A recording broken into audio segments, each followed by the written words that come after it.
평안하셨습니까? 예. 평안하신 분만 오시는 거 아니죠? 다. 네. 방송 보시는 분도 평안하시기를 축복합니다. 우리 오늘 열왕기하 22장 11절 말씀 볼 건데요. 오늘은 우리 성경 용어 이해 지금까지 16번 했습니다. 오늘 17번째. 이게 제가 이제 시작하는 계기가 우리가 구약을 읽는데 구약은 신약보다 우리가 익숙하지 않고 그렇다 보니까 우리가 오해하는 용어들이나 이해할 수 없는 단어들이 좀 있어서 그 단어들을 살펴보다 보니까 이제 17번째까지 오늘 왔습니다. 그리고 다음 주는 구약이 이제 끝납니다. 할렐루야. 열왕기하가 이제 끝났습니다. 그래서 다음 주에는 갈라디아서를 좀 할까 합니다. 갈라디아서는 참고로 성경에서 가장 먼저 쓰여진 편지, 그러니까 옛날에는 다 서신서죠. 그래서 가장 먼저 초대교회들에게 익혀진 성경으로 알려져 있습니다. 그래서 가장 먼저 쓰여진 성경이 무엇인지부터 차근차근하게 좀 보려고 합니다. 그래서 오늘은 마지막 시간인데요. 마지막 시간답게 어떤 걸로 잘 하면 좋을까 싶었는데 마침 우리가 요즘 읽고 있는 말씀들이 다 율법책이잖아요. 율법책. 그래서 율법에 대한 말씀을 우리가 나눠볼까 합니다. 자, 본문 말씀은 22장 11절 한 절밖에 안 되니까 그냥 같이 읽어보겠습니다. 시작. 왕은 율법책에 있는 말씀을 듣고 자기 옷을 찢었습니다. 아멘. 네. 율법책에 있는 말씀을 듣고 옷을 찢는 역사가 일어나길 축복합니다. 네.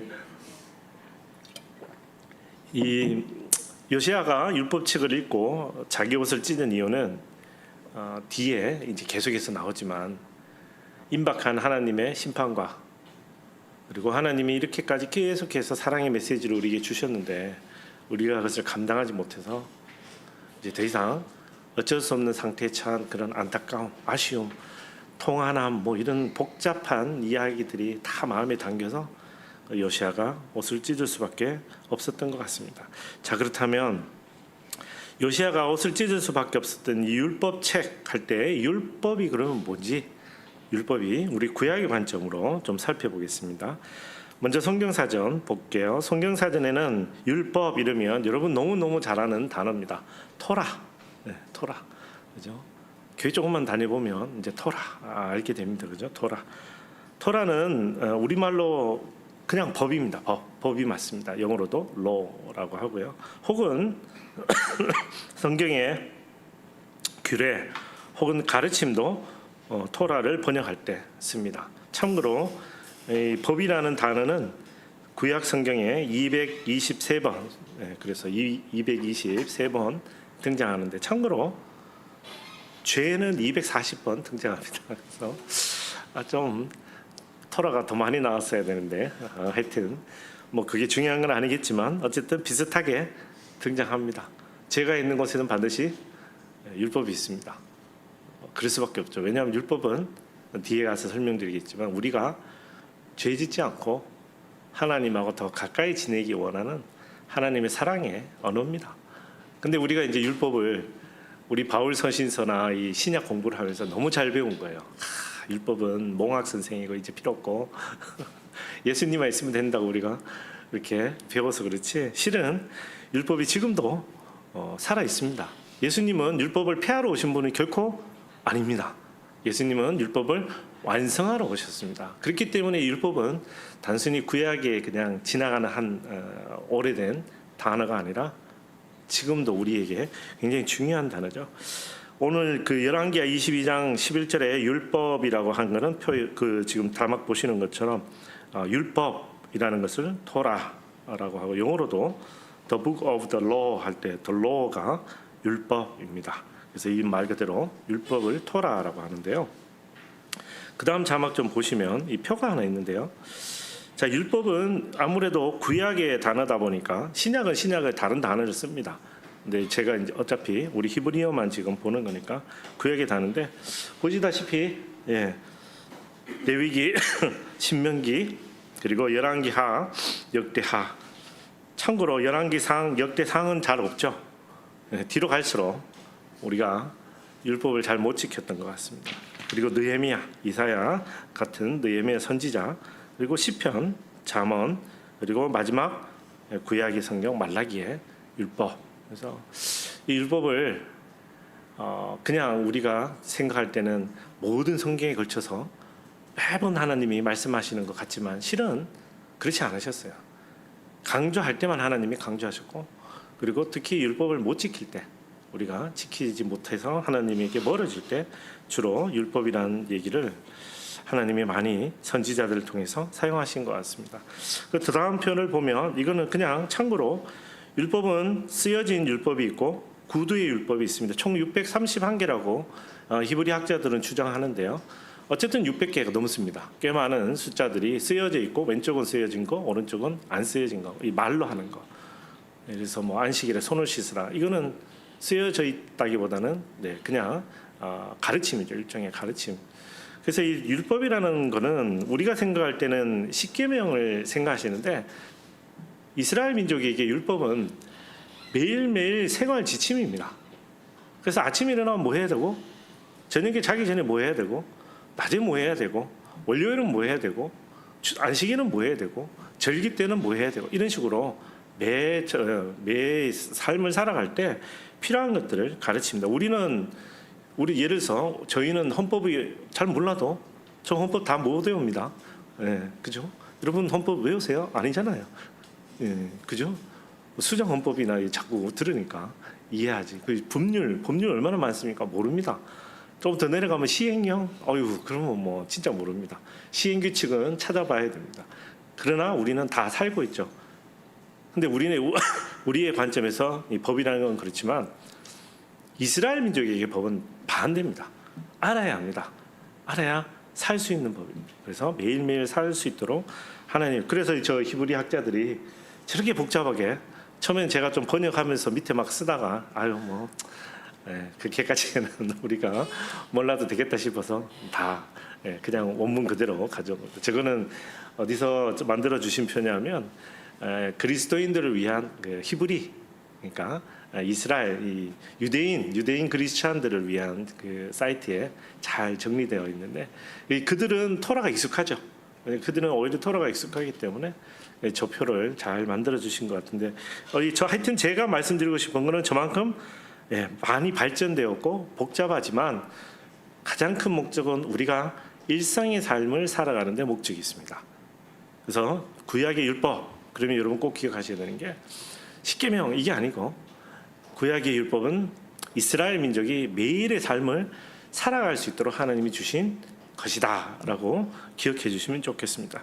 자, 그러면 조금 더 구체적으로 우리가 구약을 넘어가서 같이 살펴보면, 자, 구약에 우리가 토라 그러면 율법이지만 실은 이스라엘 사람들, 특히 히브리 사람들은 조금 다르게 생각합니다.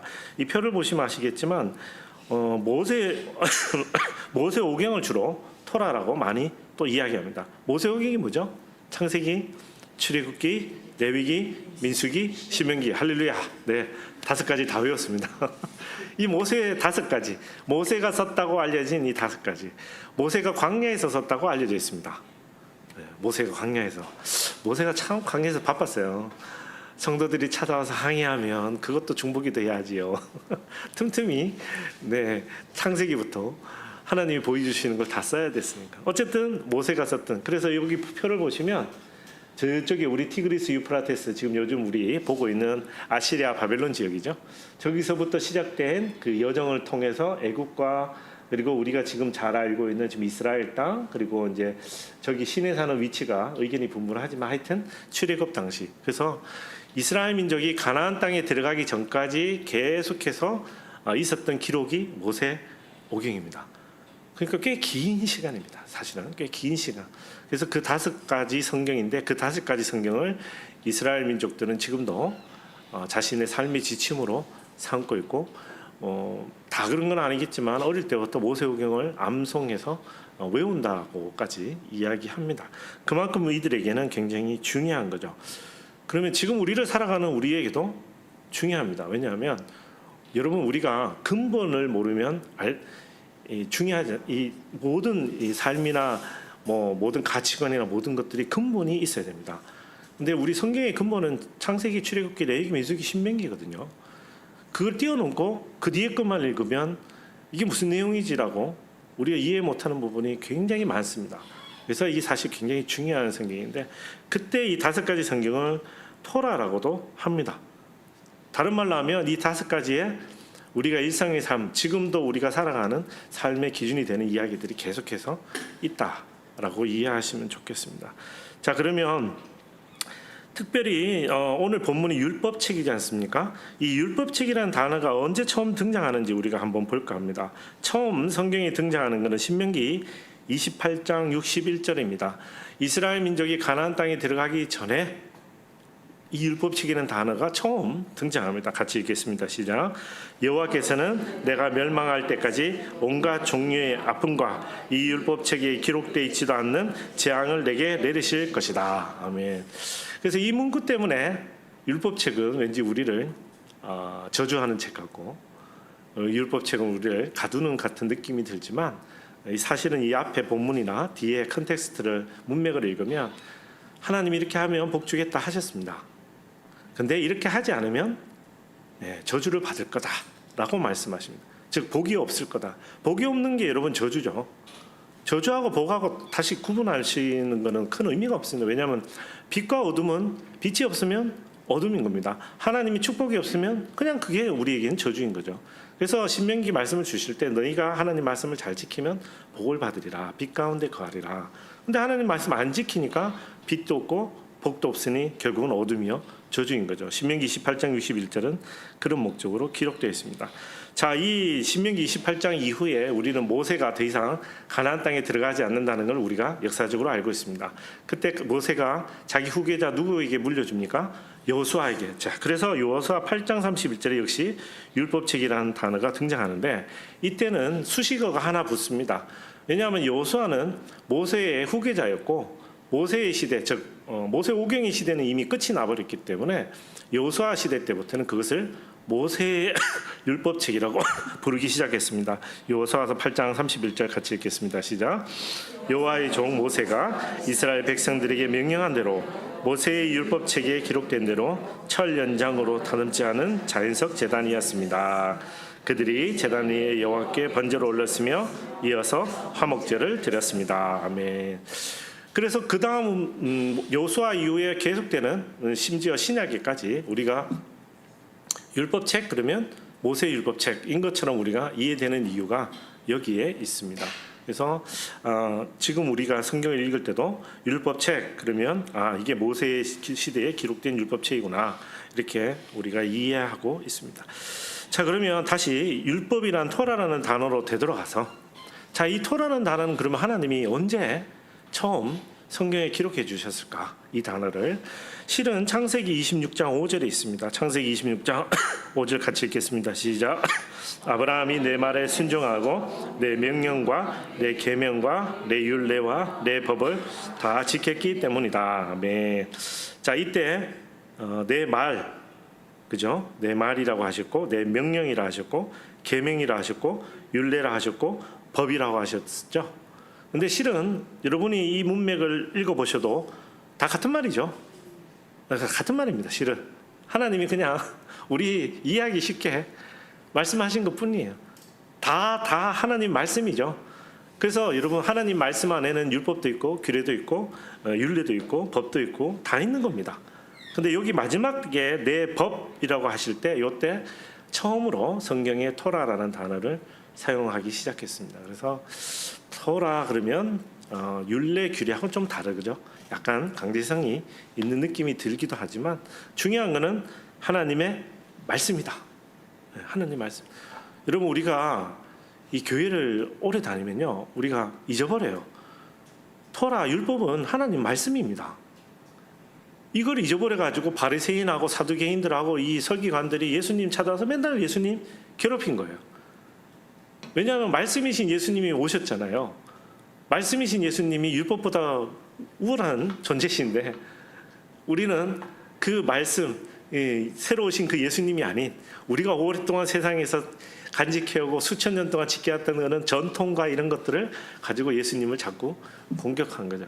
근데 그게 신기하게도 예수님 당시에만 그런 게 아니라 우리도 그리스도인 지금 이 시대를 살아가는 우리도 시간이 지나면요 이게 하나님 말씀인데 어느 순간 이게 법이 되어 갖고 있고 율례가 되고 있고 계명이 되고 있어요. 그래서 교회 내에서 뭐가 팍 터지면 발생하면 이제 사람들이 충격을 받으시는 거예요. 왜?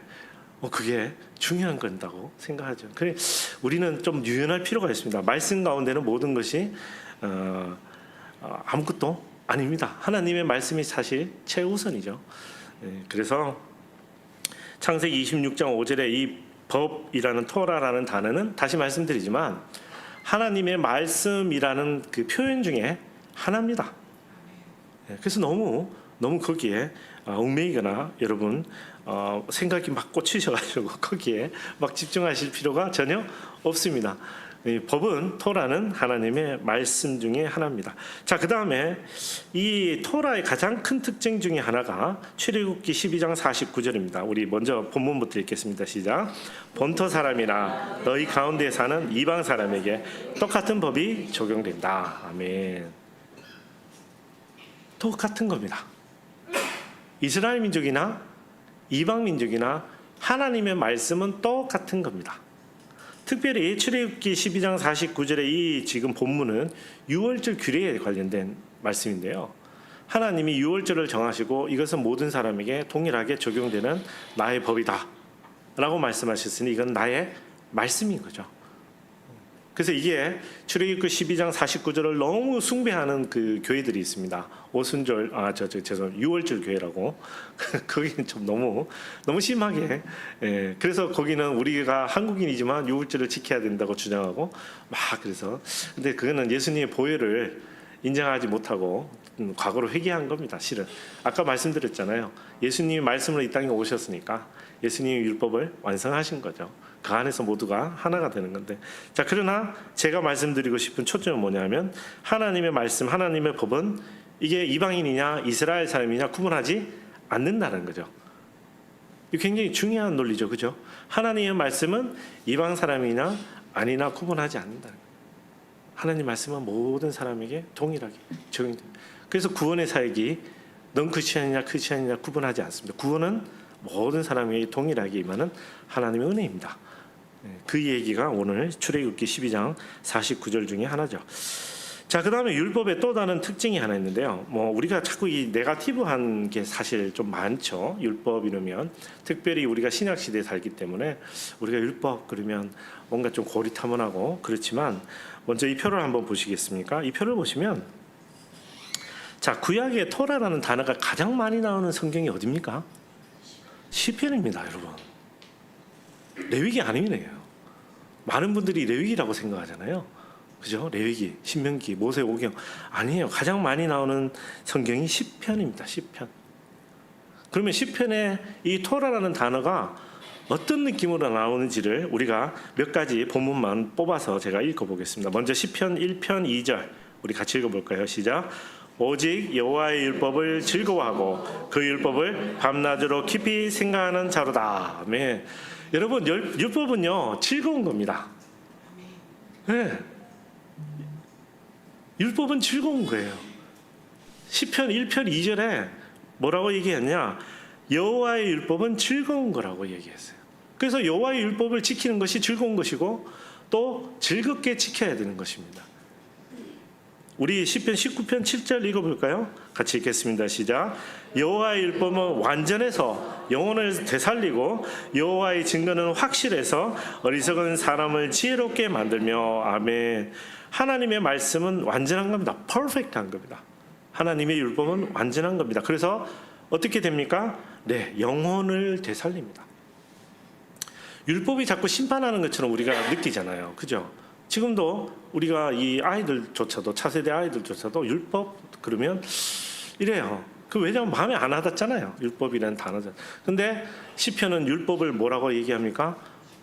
살리는 거라고 얘기해요. 살리는 거. 율법은 심판해서 죽이는 거 아닙니다.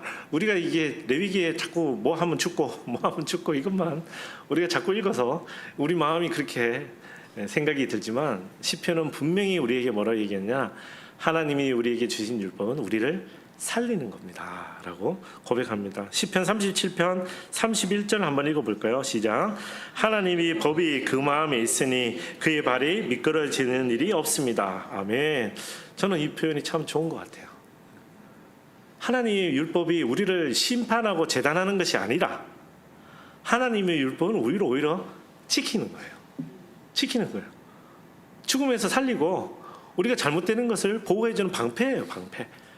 우리가 그렇게 하면 하나님에게서 멀어지고 하나님과의 관계가 끊어지기 때문에 그런 것을 하지 마라, 이렇게 해라라고 정해 주신 하나님의 율법이잖아요.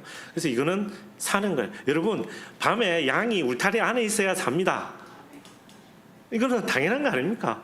밤에 양이 울타리 나가서 뻘뻘뻘 걸어다니다가 그래서 늑대 만나고 구덩이에 빠지고 하는 거예요. 밤에는 울타리 안에 있는 겁니다. 목자가 만들어주는 안전한 울타리 안에 있을 때 사는 겁니다. 율법은 우리를 살리는 겁니다. 하나님의 법이 우리 마음에 있으니 우리의 발이 미끄러지는 일이 없습니다. 아멘. 자, 하나 더 읽어볼까요? 시편 제일 마지막에 등장하는 토라.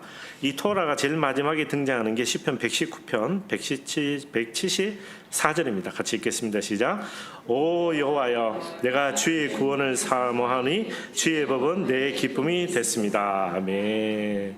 저는 이 고백이 여러분 고백이 되기를 축복합니다. 여러분, 율법은 우리의 기쁨입니다. 왜요? 이 율법은 우리가 생각하는 이런 디테일한 세부한 그런 것들이 아닙니다. 그냥 한마디로 하나님의 말씀입니다. 창세기에 읽으셨던 하나님의 말씀. 다시 말하면 오 여호와여, 내가 주의 구원을 사모하오니 주의 말씀은 내 기쁨이 됐습니다. 아멘. 그래서 우리 구원이에요. 우리 구원이고 우리 기쁨인 겁니다. 어떻습니까? 이제 율법에 대한 우리의 조금 부정적인 생각, 그리고 율법을 향한 우리의 조금 네거티브한 생각이 좀 바뀌셨죠? 네, 바뀌셔야 됩니다. 율법은 그런 거 아닙니다. 우리의 세상의 이야기는 법정에서 판결하는 그런 법과 헌법하고는 전혀 다른 차원입니다. 그걸 우리가 세상에서 끌어내려서 우리 인간에게 맞춘 것이 헌법이고 법률인 거지, 하나님의 말씀은 훨씬 더 위에 있는, 우리가 이해하기조차 어려운 것들입니다. 그런데 그 목적은 우리를 기쁘게 하고 우리를 살리는 것이고 우리를 안전하게 하는 것이고 우리를 돌보시는 것이고, 그래서 우리의 구원인 겁니다. 율법은 우리의 구원인 겁니다. 자, 그럼 말씀을 정리해 볼까요? 자, 그래서 제가 두 가지 구약 시대의 지금 율법에 관련된 것, 특별히 시편에 관련된 것들을 쭉 묵상하며 여러분에게 두 가지 문장을 정리해 드리고 싶습니다. 첫 번째 문장은 하나님의 율법은 우리에게 구속이 아닌 해방입니다. 해방입니다. 그래서 여러분, 율법 안에서 자유하십시오. 네, 율법 안에서 자유하십니다. 왜? 율법은 하나님의 말씀이니까. 하나님의 말씀은 우리를 구속하고 우리를 올가매고 우리를 하는 것이 아니라 정반대입니다. 하나님의 말씀은 우리가 죄의 사슬에 묶여있던 것들을 해방시켜 주시는 겁니다. 그게 가장 잘 드러나는 것이 출애굽기입니다. 출애굽기. 그래서 하나님이 말씀으로 10가지 재앙을 내리셔서 우리를 어디서? 애굽의 구속에서, 속박에서 끌어내시고, 그리고 이들을 시내산에 불러서 하나님이 뭘 주십니까? 그때 이 토라를 주시는 거예요. 왜? 살렸으니까. 살아야 되니까. 그 구원의 삶 가운데 살아야 되니까. 우리 로마서 8장 2절 말씀 읽어볼까요? 시작. 이는 그리스도 예수 안에 있는 생명의 성령의 법이 죄와 죽음의 법에서 여러분을 해방했기 때문입니다. 아멘. 이 말씀이 여러분의 말씀이 되기를 축복합니다. 그리스도 예수 안에 있는 생명의 성령의 법이, 이 토라가 죄와 죽음의 토라에서 우리를 해방했습니다. 근데 앞에 토라하고 뒤에 토라하고 다른 거죠. 왜? 뒤에 토라는 우리가 잘못해서 거기 안에 들어간 거고, 앞에 거는 하나님이 우리를 살리신. 그래서 이 바울이 로마서 8장에서 이렇게 이야기하는 거예요.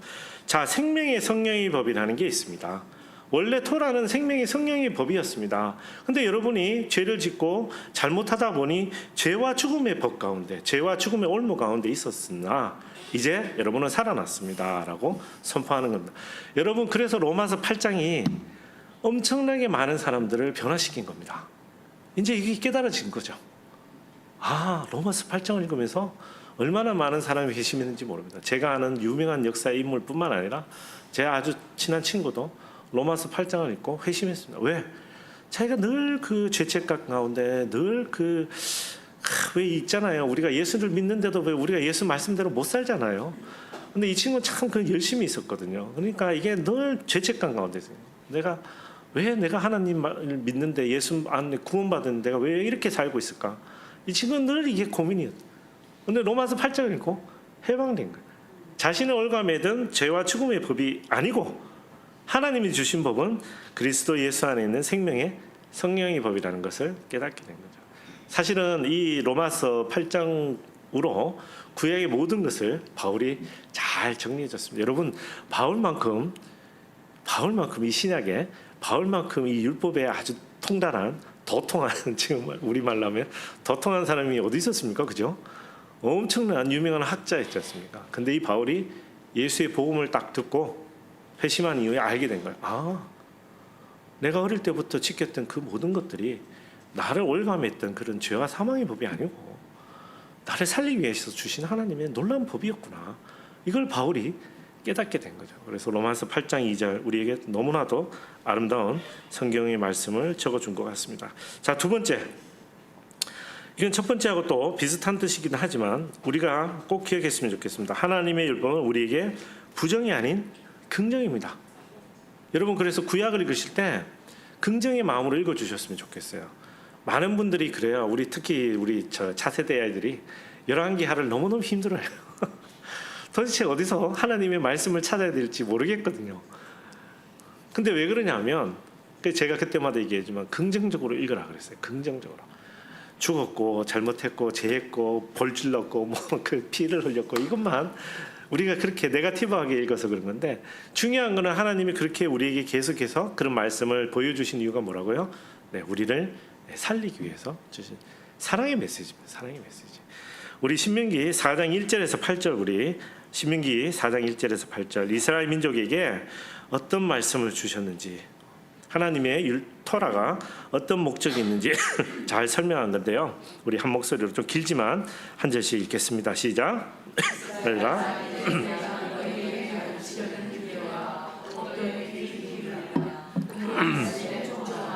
그러면 너희가 살 것이며 너희 조상들의 하나님 여호와께서 너희에게 주시는 그 땅으로 들어가 차지할 것이다.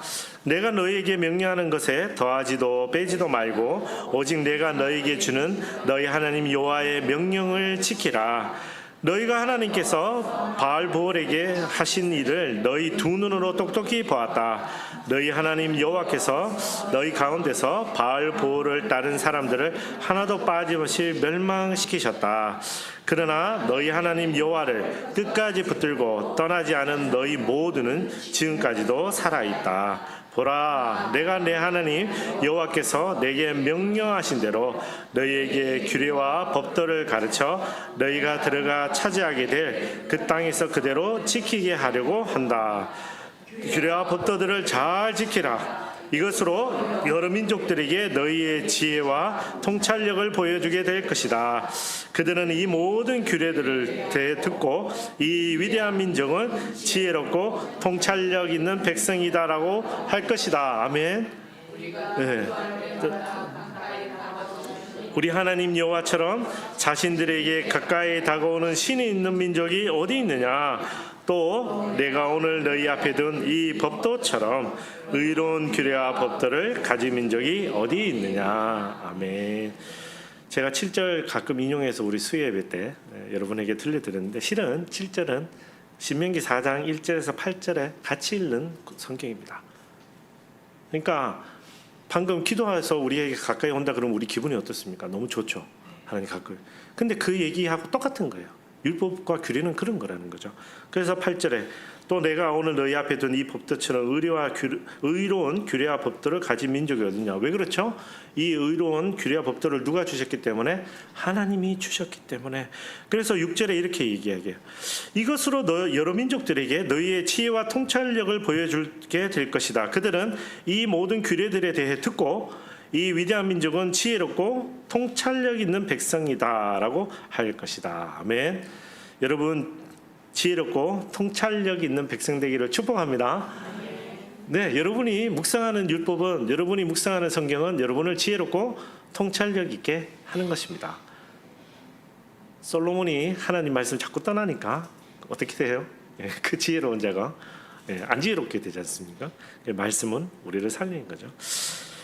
자, 이제 말씀 정리하면서 우리 기도하기 원하는데요. 기도하기 전에 두 가지 기억해 주십시오. 우리의 법은 우리에게 구속이 아닌 자유와 해방을 주는 것이다. 우리에게 주신 하나님의 법, 이 토라 율법은 우리에게 부정이 아닌 긍정의 하나님의 메시지다. 그래서 저는 이렇게 표현하고 싶어요. 어느 학자분이 이렇게 적으셨다. The law is a gracious gift from God. 법은 하나님으로부터의 은혜로운 선물이다. 이 너무 아름다운 표현이지 않습니까? 율법은 우리를 죽이는 것이 아닙니다. 율법은 우리를 가두는 것이 아닙니다. 율법은 우리의 자유를 속박하는 것이 아닙니다. 율법은 우리를 살리는 겁니다. 그래서 율법은 하나님으로부터 오는 은혜로운 선물이다. 그래서 율법과 은혜는 여러분 같은 말입니다. 이제부터 같이 생각하시면 좋겠어요. 다른 거 아닙니다. 반대의 얘기가 아니라 하나님이 우리에게 주신 말씀. 자, 우리 기도하기 전에 우리 기도를 더 깊게 하기 위해서 시편 1편 같이 한번 읽고 기도했으면 좋겠습니다. 여러분 잘 아시는 성경이지만 우리 같이 읽겠습니다. 시작. 복이 있는 악한 사람들의 길을 따라가지 않고 죄인들의 길에 서지 않으며 남을 없인 여기는 사람들과 자리를 함께하지 않고 오직 여호와의 율법을 즐거워하고 그 율법을 밤낮으로 깊이 생각하는 자로다. 그는 시냇가에 심은 나무가 계절에 따라 열매를 맺고 그 잎이 시들지 않는 것처럼 하는 일마다 모두 잘 되리라. 악인은 그렇지 않으니 그저 바람에 날려가는 겨와 같도다. 그러므로 악인들은 심판을 견디지 못하며 죄인들은 의인의 모임에 참석하지 못하리라. 의인의 길은 여호와께서 보호하시나 악인의 길은 망하리라. 아멘. 여러분 율법을 통해 의인의 삶 살아가는 여러분 되기를 축복합니다. 율법은 하나님이 우리에게 주시는 사랑의 메시지입니다. 이 사랑을 깨닫고 이 은혜를 깨닫고 살아가는 것이 우리가 율법을 올바로 이해하는 길입니다. 우리 같이 기도하겠습니다.